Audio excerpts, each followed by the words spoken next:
Hi everyone, this is Tanya from Flying Dog Studio. Thank you so much for joining me as I do a little Caran Neocolor 2 painting.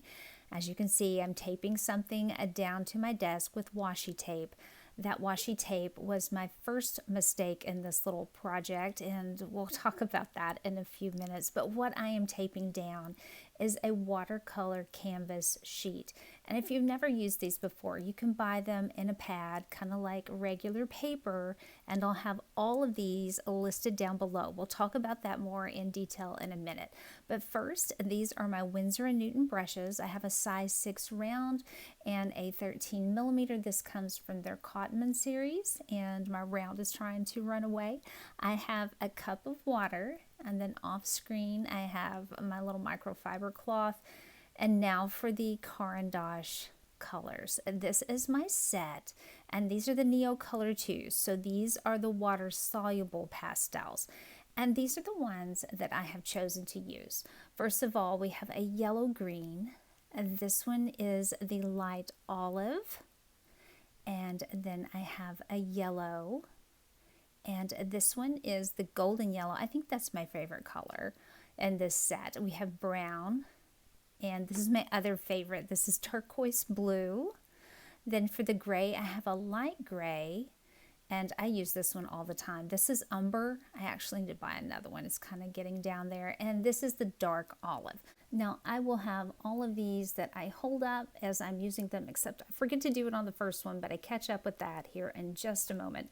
But I'll hold them up so you can kind of see what I'm using. So you might want to pause your screen or slow it down just a little bit if you need an extra look on that. What I'm painting today is a farm scene that is near where I live, and this has been on my phone for like 2 years. But the reason I had it on my phone is because my husband's family used to be rice farmers, and this was taken like in early August a couple years ago. And I told him, I really think this rice field is getting ready to harvest, and he said, it's way too early. It's early August. I think you're just seeing weeds or something. I'm like, no, I really, it had already headed out. We saw that it had grains on it, and I said, really, I think that they're getting ready to harvest it soon.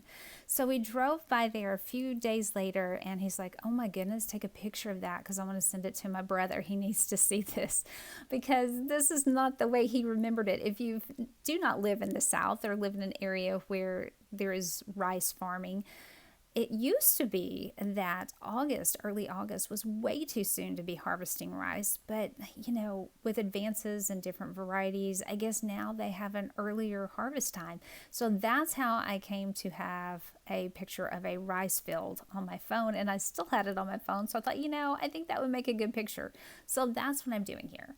And what I am working on is that Frederick's watercolor canvas sheets. And I used to use these with my students all of the time. They're quite handy, and I have a smaller studio space, so I thought this will save a little space. So I'm just going to get this instead of getting canvases. And I thought, just kind of on a spur of the moment, I'm just going to do this picture on my phone. So here we are. I did not have the proper tape. I had washi tape. Washi tape's great for paper. However, and there are the colors. I told you I would slow them down. There you go. However, it just doesn't do well on the canvas. So that was a mistake right there. And I thought, when I start putting the water on, you're going to see why it was a mistake, because that starts to peel up. I just wasn't thinking, but I didn't have any other tape. And for me, when I'm ready to make a painting, I'm ready to make a painting. I'm not going to wait for a day or two until I get the proper tape. I want to make it right then. So if I were you, I would use a masking tape if you're going to do this, and you're going to tape it down. And I do tape stuff straight to my desk instead of putting it on a board. So, you're going to want to use a better tape if you do something like this. Plus, I didn't know, I'm trying a new technique here, guys. If you've watched my other Caran before, I do this in layers, but on this one I was determined to do, and if you notice the title, one layer, I was determined to do it in one layer and not put a bunch of layers on. So I'm coloring kind of hard, and I didn't want to waste a bunch of this canvas if it didn't work out for me. So I just decided to cut it down a little smaller and go with that. So that's why it's a little bit smaller. Now this came from a pad that I believe was a 9 by 12. So what you're looking at here is a 6 by 9. And now we're starting with the gray. We're starting with the gray skies. Again, it wasn't winter. It was actually in August, so we shouldn't be having gray skies. It was just kind of an all in all strange scene, but I promise you this was in early August. It wasn't in fall or winter, even though the sky is mainly gray. This really was in the first part of August. So if you know anything about rice farming, I promise you this was in the first part of August. But what I'm doing here is just getting all of my colors down. When I did that row of trees in the back, and again, if you're not farmers or from farming territory, that is a tree block that kind of separates the different farms. You'll see that in farming areas. And so that separated that field from the field behind it, another farmer's field. It's kind of a wind block, kind of a block for when they put chemicals on. It keeps it from blowing to the next field. And there were 2 layers of trees. So I started with that dark umber to get a really good darkness for the trees that were taller and in the background. And then I came back on top of that, bared down a little bit harder on the ones in the back, and then start putting this lighter green on the ones in the front. And I do it in that order so that when I put the water on, it's all going to mix together, and it's going to allow there to be a separation between these trees. So I'm working from not quite the back, kind of the middle ground, and then I did the sky, which would be the background. So I get my horizon in, which are the trees, and now I'm going to work in the foreground.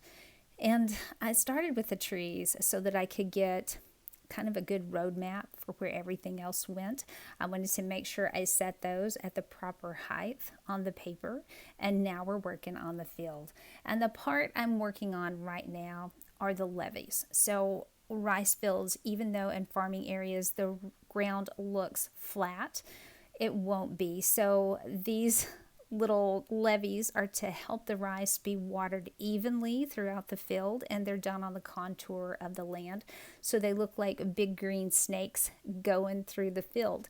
And most generally the rice that's in the field will turn and be ready to harvest before the levees are ready to go. So you're going to see that the levees are a little bit greener than everything else. There was still a little bit of green in the field, so I put that down, and now I'm going to mix the 2 yellows together and just doing little up and down squiggle marks. I'm not being super careful, but since I'm doing this just in one pass through, I'm not going to be putting layers on. You're going to see me bearing down a little bit harder and putting a little more color on. I want the least amount of white showing that I possibly can. But because this is a canvas, you're still going to see little flecks of white because it's traveling across the surface of that canvas. Even though this is a watercolor canvas, and if you've not worked on a watercolor canvas, I do recommend you trying it, because it's a very smooth, wonderful surface. And I find it works well not only with the Caran, but if you have regular watercolor or watercolor pencils, they activate very well on here, and it's very smooth. Now you do have to learn how to use it. There is a learning curve, because if you use too much water, then you're going to be pulling everything up off of the surface. One of you actually asked me in one of my other videos, can you do this technique? And I was working on a watercolor canvas that was stretched, and you asked, can I do this on a really good watercolor paper? And I said, absolutely. As a matter of fact, it works best on watercolor paper because it soaks in a little bit when you get stuff wet, and then it's easier to put layers on top. So when you're doing layers on something like a watercolor canvas, it's going to be like working with gouache. You can kind of pull that back up on gouache if you don't let it dry properly. And even if you let this dry on a watercolor canvas, you're still going to be able to pull it back up. So it's learning how to do that dance back and forth with the water and knowing how much to have in your brush. So what I'm going to do here is just keep putting these colors on, layering them, and I'm going to hop off, let you watch me work for a second, then we're going to hop back on in a few minutes and talk some more.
Just a few more strokes and we'll have all of that color down, and now it's time to activate it with the water. And I'm going to be starting with that flat brush.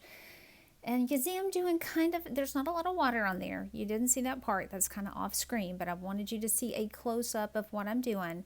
My little towel is to the left-hand side. That's normally where I have it because I usually have my palette on the right-hand side. And I wise up here in a few minutes and I put it over on the right-hand side so I don't have to go across the screen in front of you. But you can use this in any kind of motion you want. It looks kind of haphazard, but I wanted to get around the trees so I didn't activate them too much. One of them I do kind of activate, but that's okay because we want them to blend in a little bit with the sky, be a little bit fuzzy so they're not so juxtaposition, and it kind of helps with the perspective. And the sky was kind of they were kind of like long, narrow clouds across the sky, kind of horizontal.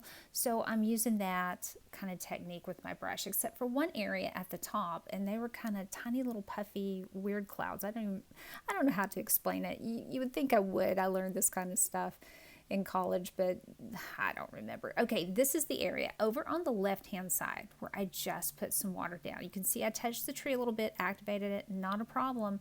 But I'm thinking in that area my tape didn't get down well enough because that's the area it's going to pull up, and you can see it start to pull up. You'll be able to notice it in a few minutes.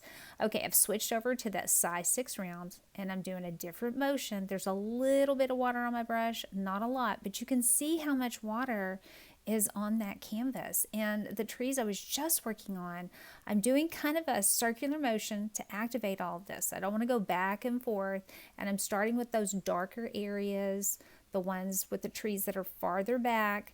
And if I stay in an area too long, you'll see that my brush, instead of activating the color, it starts to pull it up.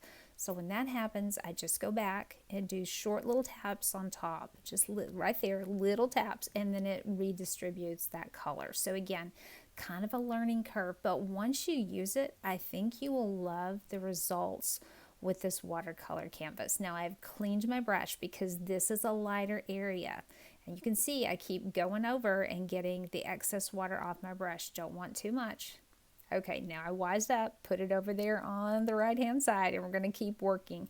And now you can see some separation in those trees. And again, you'll notice a few little areas where I go a little too long in one spot, or I bear down a little too hard with that brush, and it's going to pull that paint up.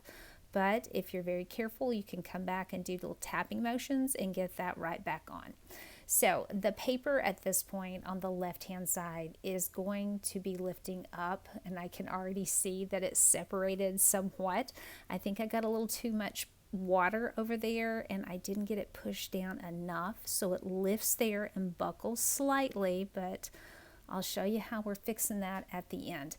And I have a lot of experience in fixing pictures. If you've never taught art to children, which I taught art to children for over 20 years, half of my time was spent trying to fix something that somebody had accidentally messed up and they were having a total meltdown over. So you kind of learn on the fly how to fix a few things. So when I saw that this is buckled, I'm like, you know, it's okay. We'll figure it out. I'm just going to finish the painting. And as I'm going down through here, I'm doing the same kind of motion with my paintbrush, just these little squiggle back and forth areas. I don't want any long sweeps like I did on the sky. Like I said, you don't have to be too careful with the brush on what you do, but in this area, I wanted to keep these colors tight and together.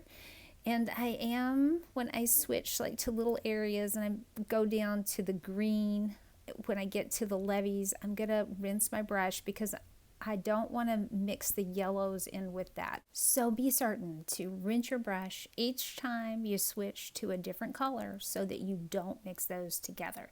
Now I have switched to the leaves and the color behind it is not dry yet, but I'm going to go ahead and do longer marks because these are longer grasses. They're up higher. They're probably the same height, but because they're on the levee, they look taller.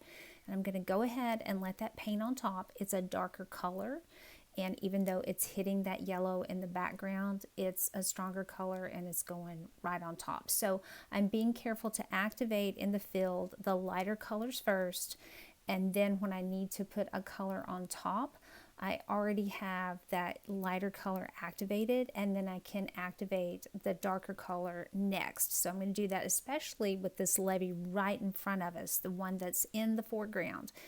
I'm going to do that one last so that those colors will blend in with that yellow.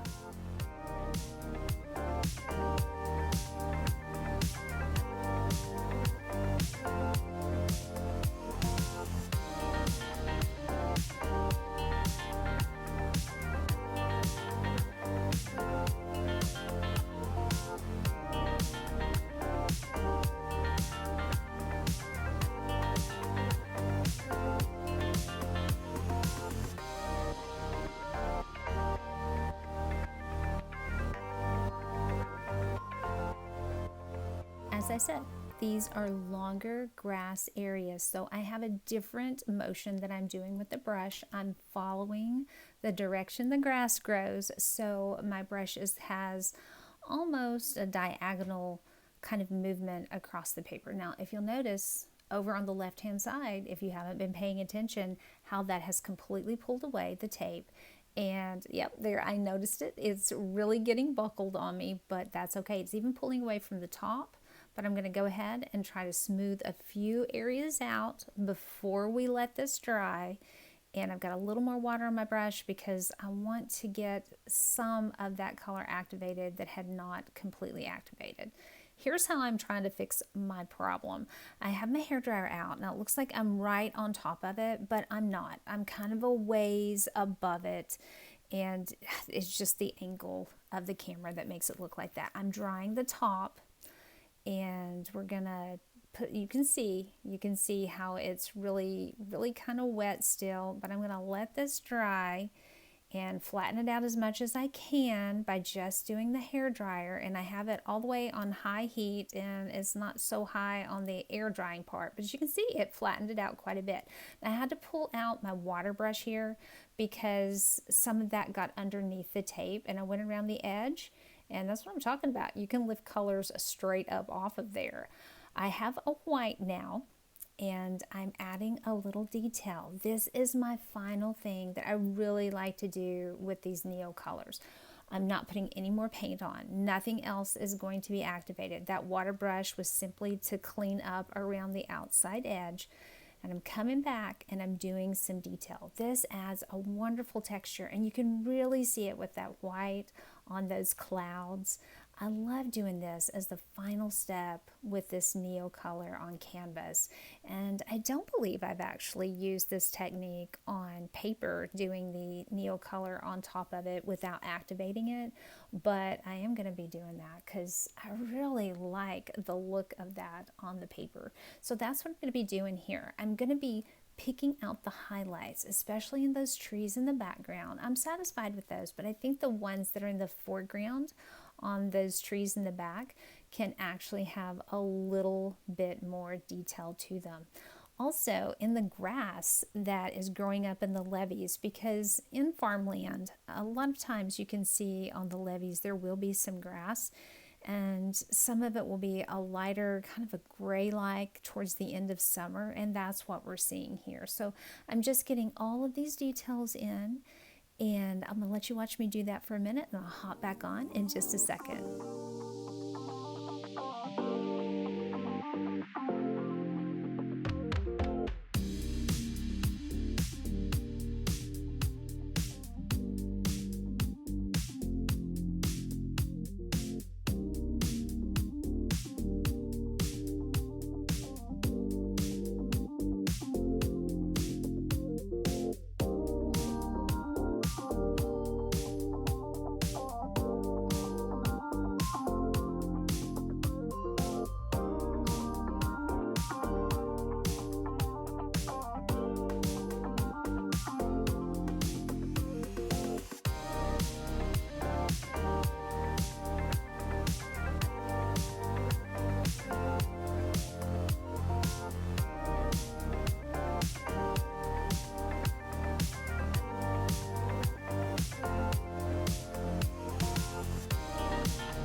Really love these Neocolor 2s, and coming back on top like this just adds so much richness to the piece.